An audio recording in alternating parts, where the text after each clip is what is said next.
Good morning students. Today we are going to study remaining part of chapter number 14 chemical effects of electric current.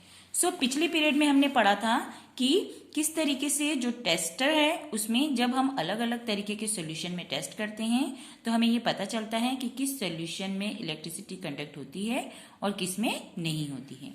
आज हम इसके आगे के part को पढ़ेंगे।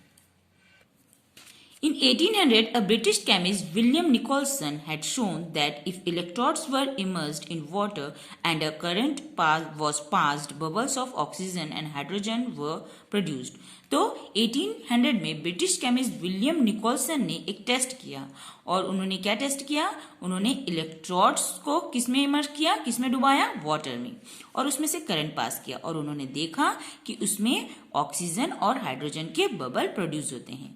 Oxygen bubbles formed on the electrodes connected to the positive terminal, और oxygen bubbles किस तरफ बनते हैं, जहां पे पॉजिटिव टर्मिनल से वो कनेक्ट है of the battery, and hydrogen bubble form on the other electrode, और हाइड्रोजन बबल्स कहाँ बनते हैं, जो दूसरे तरफ का टर्मिनल होता है, जो नेगेटिव टर्मिनल होता है, वहां बनते हैं। The passage of an electric current through a conducting solution causes chemical reaction. तो ये क्यों होता है, ये केमिकल रिएक्शन की वजह से होता है। As a result, bubbles of gas may be formed on the electrodes, और इलेक्ट्रोड्स में किसके बबल्स बनते हैं, गैस के। एंड डिपॉजिट ऑफ मेटल में बी सीन ऑन इलेक्ट्रोड्स, और साथ ही साथ मेटल के क्या हो जाते हैं, डिपॉजिट होते हैं, मतलब इलेक्ट्रोड्स के ऊपर मेटल का लेयर जम जाता है। Change of colour of solution में ऑकर, साथ ही साथ सोल्यूशन का कलर बदल जाता है। The reaction would depend on the what solution and electrons are used, तो ये रिएक्शन डिपेंड करेगा इस चीज पे भी कि आपने किस तरीके का सोल्यूशन लिया है एंड इलेक्ट्रोड्स लिए हैं। These are some of the chemical effect of electric current, और ये किसके इफेक्ट्स हैं, chemical effects of electric current. अब हम पढ़ेंगे electroplating. You know that a brand new bicycle has shiny handlebar and wheel rims. आपने देखा होगा जब आपकी साइकिल न्यू रहती है तो उसके हैंडल बार और रिम्स जो होते हैं वो शाइन करते हैं। However, if these are accidentally scratched, अगर वो धीरे धीरे स्क्रैच्ड हो जाते हैं या गिर के स्क्रैच्ड हो जाते हैं, the shiny coating comes off revealing a not so shiny surface beneath. तो आप देखेंगे उसके ऊपर का जो कोटिंग है निकलने के बाद वो उतना शाइनी नहीं दिखता। You might have also seen women using ornaments. आपने देखा होगा कि जो औरतें हैं वो ornaments का इस्तेमाल करती हैं, which appear to be made of gold, जो दिखता है कि सोने से बना हुआ है। However, with repeated use, the gold coating wears off, और बहुत समय तक इस्तेमाल करने के बाद उसके ऊपर का जो कोटिंग है वो निकल जाता है। रिवीलिंग सिल्वर और सम अदर मेटल बीनीथ, और उसके नीचे हमें कुछ और ही मेटल देखने को मिलता है। In both this cases a metal has a coating of another metal, दोनों ही केस में एक मेटल के ऊपर दूसरे मेटल का लेयर चढ़ा होता है। Do you wonder how a layer of one metal can be deposited on the top of another, तो एक मेटल के ऊपर दूसरे मेटल का लेयर कैसे चढ़ा जाता है। Well, let us try to doing its ourselves. We will need copper sulfate and 2 copper plates of size around 10 cm and 4 cm. So हमें क्या चाहिए, हमें copper sulfate चाहिए और हमें 2 copper plates चाहिए, कुछ इस तरीके के जिनका साइज होगा 10 cm long and 4 cm wide. Take 250 ml of distilled water, और हमें साथ ही साथ 250 ml लेना है distilled water in a clean and dry beaker, और हमें उसमें बिल्कुल साफ और सूखे बीकर में उसे डालना है।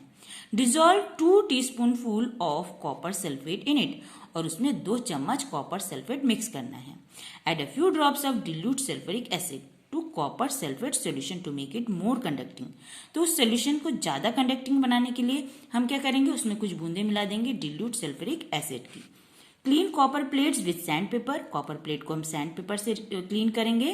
देन उसको now rinse them with water and dry them, उसके बाद हम उसको पानी से वॉश करके उसे सुखाएंगे।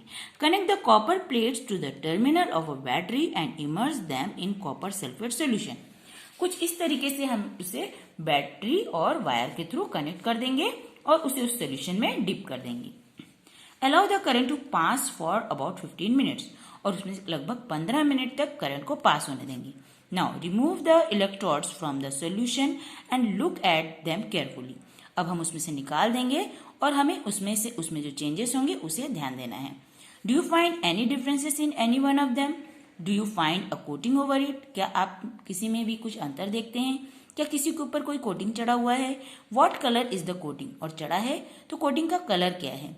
Note down the terminal of battery with which this electrode is connected. और जिसके ऊपर कोटिंग चढ़ा है वो किस टर्मिनल से जुड़ा है ये भी आपको नोट करना है. When electric current is passed through the copper sulfate solution, जब कॉपर सल्फेट सोल्यूशन से इलेक्ट्रिसिटी को पास कराया जाता है, copper sulphate dissociated into copper and sulphate.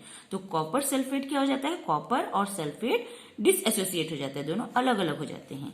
The free copper gets drawn to the electrode connected to the negative terminal of the battery. तो जो free copper हैं वो कहाँ जाके डिपॉजिट हो जाते हैं, उस इलेक्ट्रोड के ऊपर जाके डिपॉजिट हो जाते हैं जो नेगेटिव टर्मिनल से जुड़ा हुआ है. From the other electrodes, a copper plate and equal amount of copper gets dissolved in the solution. Thus, the loss of copper from the solution is restored and the process continue.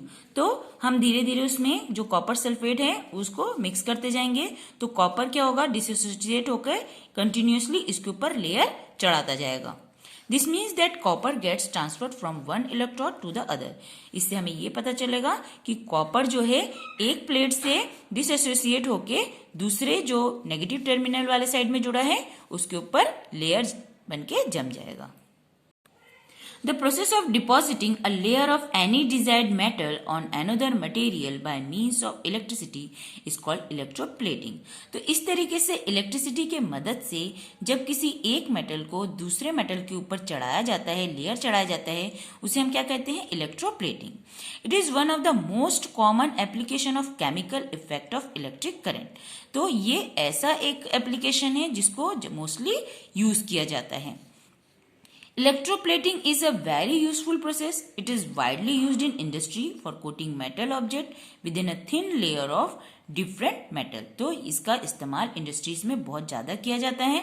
The layer of metal deposited has some desired property. जिस metal के layer को चढ़ाया जाता है उसकी कुछ विशेषताएं होती हैं. Which the metal of the object lacks. जो उस मेटल में जिसकी कमी होती है उस कमी को पूरा करने के लिए ही दूसरे मेटल के लेयर को चढ़ाया जाता है. For example, chromium plating is done on many object. तो बहुत सारे ऐसे ऑब्जेक्ट है जिसके ऊपर क्रोमियम की प्लेटिंग की जाती है, such as car parts, bath taps, kitchen gas burners, bicycle handle bars, wheel rims and many others. Chromium has a shiny appearance. Chromium दिखने में कैसा होता है, shiny. It does not corrode, और साथ ही साथ वो क्षय भी नहीं होता. इट रेजिस्ट स्क्रैचेस नहीं पड़ते उसमें. However, chromium is expensive and it may not be economical to make the whole object out of chromium. क्योंकि वो एक्सपेंसिव है और इसीलिए हम सभी चीजों के ऊपर तो उसका लेयर चढ़ा नहीं सकते. So the object is made from a cheaper metal and only a coating of chromium over it is deposited. Jewelry makers electroplate silver and gold on less expensive metal. तो जो ज्वेलरी मेकर होते हैं वो क्या करते हैं, silver और gold की लेयर चढ़ाते हैं जो एक्सपेंसिव नहीं है उन मेटलों के ऊपर. This ornaments have the appearance of silver और gold but are much less expensive. तो वो दिखने में तो सिल्वर गोल्ड जैसे दिखते हैं बट कम एक्सपेंसिव होते हैं. Tin cans used for storing food. Tin cans में हम क्या स्टोर करते हैं, फूड स्टोर करते हैं. Are made by electroplating tin into iron. तो ये किससे होता है, टिन की इलेक्ट्रोप्लेटिंग होती है किसके ऊपर, आयरन के ऊपर. Tin is less reactive than iron. Tin less reactive होता है, मतलब कम रिएक्टिव होता है आयरन के कंपेयर में. दस food does not come into contact with iron. ताकि खाना जो है वो आयरन के कांटेक्ट में ना आए. And is protected from getting spoiled, और साथ ही साथ वो खराब भी ना हो. Iron is used in bridges and automobiles to provide strength. Iron का इस्तेमाल ब्रिजेस में और जो ऑटोमोबाइल्स हैं व्हीकल से उसमें किया जाता है. और iron trends to corrode and rust. Iron क्या होता है, क्षय हो जाता है.